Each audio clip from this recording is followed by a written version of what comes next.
You ask Tiger to solve. This deals with linear equations with one unknown.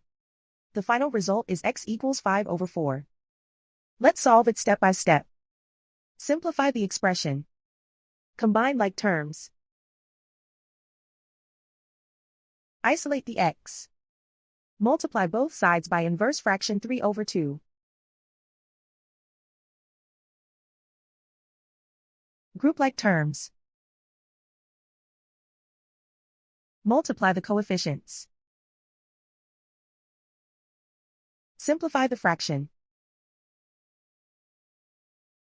Multiply the fractions. Simplify the arithmetic. And so the final result is x equals 5 over 4.